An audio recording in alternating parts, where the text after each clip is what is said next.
Hello everyone, আমি হলাম makeup artist Tanushree. আর আমি কিন্তু আজকে চলে এসেছি নতুন একটা ভিডিও নিয়ে তোমাদের জন্য।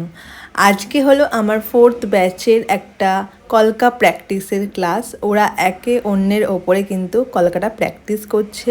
ওদেরকে আমি অনেক প্রথম থেকেই ধরে ধরে কলকা শেখানোর চেষ্টা করেছি, যেহেতু মেকআপ, হেয়ার, ড্র্যাপিং, কলকা এভরিথিং আমাদের ভালো করে শেখানো দরকার স্টুডেন্টদেরকে। সুতরাং হয়তো ওদের খামতি কিছু থাকবে, তো পরীক্ষার দিন আশা করি সেই খামতিগুলো ওরা একদম শেষ করে দিয়ে একদম বেস্ট অফ বেস্ট কাজটা ওরা করার চেষ্টা করবে।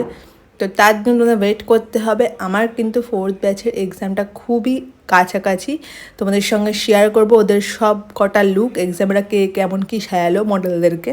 আর তোমরা যারা চাইছো নিজেদেরকে একটা ভালো জায়গায় পৌঁছাতে, এরকম হাত ধরে কাজ শিখতে এবং একজন প্রতিষ্ঠিত মেকআপ আর্টিস্ট হতে, তারা কিন্তু আমার কাছে কন্ট্যাক্ট করতে পারো। আমার নাম্বার কিন্তু স্ক্রিনে